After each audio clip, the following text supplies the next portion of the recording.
Salam sejahtera Malaysia. Najib Razak sudah masuk penjara. Bekas Presiden UMNO. Sekarang Presiden UMNO semasa. Zahid Hamidi pun dalam risiko besar akan turut sama, turut sekaki dan menjadi kelab banduan di Malaysia. Tuan-tuan dan puan-puan yang dihormati sekalian, Zahid Hamidi masih turun naik mahkamah.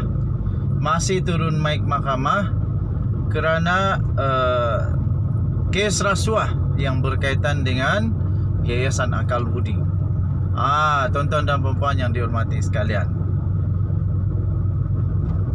Zahid Hamidi terima suapan untuk diri sendiri. Itu yang disebut di mahkamah, tuan-tuan dan puan-puan. Zahid Hamidi terima suapan untuk diri sendiri.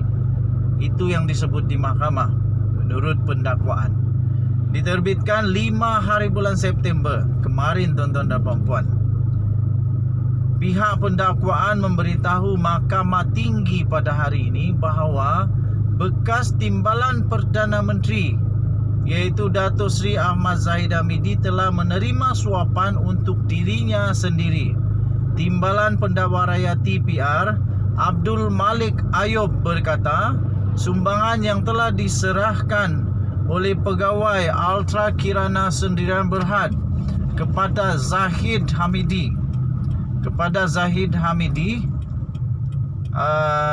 adalah secara peribadi dan tidak pernah dibayar ke dalam akaun UMNO. Habislah Zahid kali ini. Tidak pernah dibayar ke dalam akaun UMNO walaupun bayaran itu dikatakan untuk sumbangan politik. Kalau sumbangan politik mesti masuk ke dalam akaun UMNO. Tapi tak pernah bayar masuk ke dalam akaun UMNO, kata Timbalan Pendakwa Raya. Kata Timbalan Pendakwa Raya itu lagi, walaupun pihak pembelaan berkata wang itu adalah sumbangan politik, ia tidak dibayar kepada parti politiknya. UKSB juga tidak pernah membayar wang itu ke dalam akaun UMNO atau menerima resit daripada pembayaran itu. Tertuduh juga tidak pernah menolak atau menyerahkan wang itu semula apabila wang itu diserahkan kepadanya, kata Abdul Malik dalam hujahnya di akhir kes pendakwaan. Beliau berkata keterangan daripada 3 saksi utama termasuk 2 bekas pengarah UKSB iaitu Harry Lee Wui Kyun dan Wan Koi Rizwan Shah Wan Abdul Ghani serta pengurus pentadbiran UKSB David Tan Seong Sun yang merupakan saksi pendakwaan 15, 16 dan 17 adalah konsisten berhubung penyerahan wang itu kepada Ahmad Zahid. Harry Lee dan Wan Koi Rizwan Shah bersetuju ketika memberi keterangan bahawa tertuduh tidak pernah menyatakan jumlah wang yang akan disumbangkan.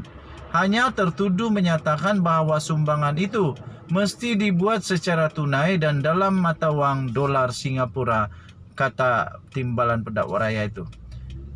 Mereka juga bersetuju penghantaran wang itu dilakukan di Country Heights Kajang atau Seri Satria Putrajaya dan penyerahan dilakukan pada waktu malam selepas 10 malam. Mereka juga dapat menggambarkan kediaman pribadi atau rasmi tertuduh yang penghantaran dilakukan di kediaman itu, katanya. Sementara itu, TPR Zender Lim Wai Kiong berhujah mengenai aduan pihak pembelaan bahawa pihak pendakwaan telah bertindak secara tidak adil, bias dan melakukan pendakwaan terpilih terhadap tertuduh.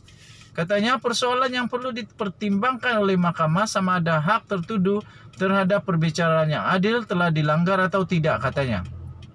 Beliau berkata Ahmad Zahid telah diwakili oleh pasukan peguam yang kompeten, diberi peluang menyoal balas saksi pendakwaan dan diberi peluang untuk membela diri semasa kes pendakwaan serta diberi masa yang mencukupi untuk memfailkan hujahan bertulis.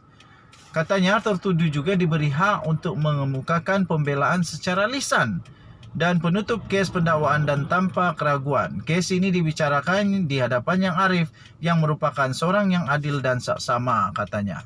Zender Lim juga berhujah bahawa tidak ada pelanggaran hak beliau di bawah perkara 8/1 Perlembagaan Persekutuan. Pertuduhan yang dihadapi tertuduh tidak bersifat diskriminasi. Tertuduh diberikan hak prosedur yang sama untuk pelepasan dan pembelaan, sama seperti tertuduh lain dalam perbicaraan jenayah tanpa diskriminasi. Tertuduh berhak mengemukakan semua pembelaan termasuk memeriksa saksi-saksi pendakwaan, tambah beliau. Ahmad Zahid Hamidi 69 berdepan dengan 33 pertuduhan menerima suapan berjumlah 13.56 juta Singapura dolar daripada UKSB untuk dirinya selaku Menteri Dalam Negeri ketika itu bagi melanjutkan kontrak syarikat berkenaan sebagai pengendali pusat sehenti OAC di China dan visa luar negara VLN serta mengekalkan kontrak perjanjian untuk membekalkan sistem bersepadu VLN kepada syarikat sama oleh Kementerian Dalam Negeri.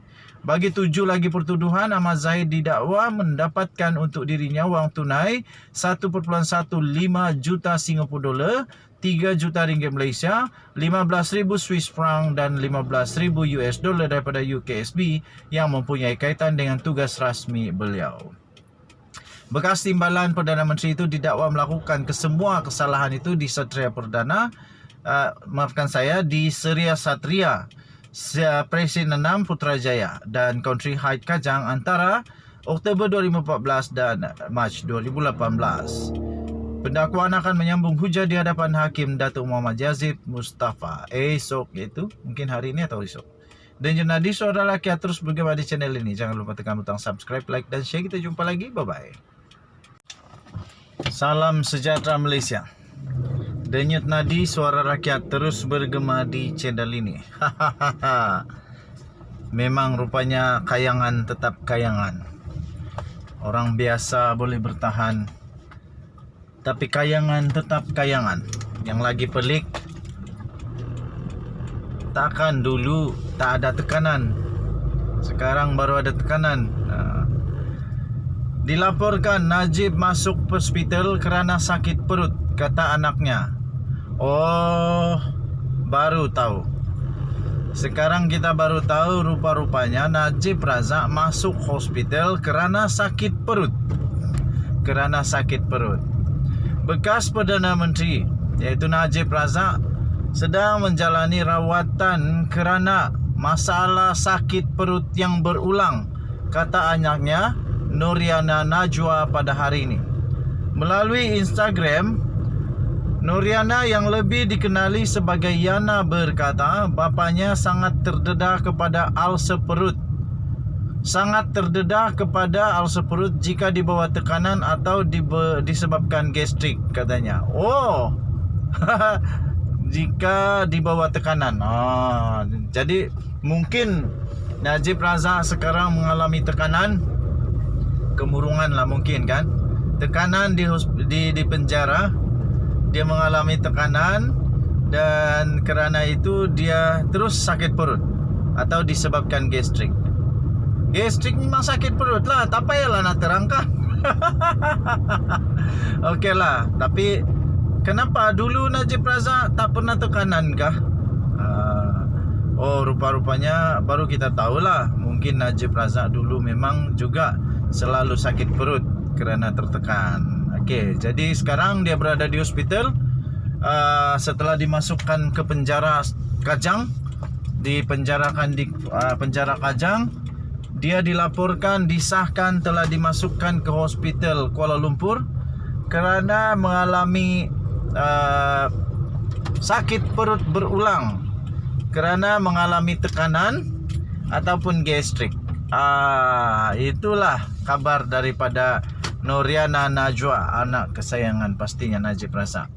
Katanya kali terakhir Dedi kena ulcer perut tahun lalu sehingga pengsan akibat pendarahan dalaman dan terpaksa dimasukkan ke hospital selama seminggu untuk rawatan susulan. Wah, teruk rupanya ni.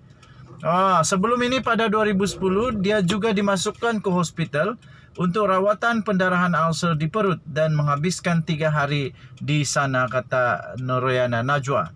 Menurut Yana lagi, bapanya adalah jenis seseorang yang susah untuk mengadu mengenai kesakitan yang dialaminya kerana tidak mahu menyusahkan orang lain. Oh, begitu. Pada masa dia menunjukkan gejala, biasanya ia sudah terlambat.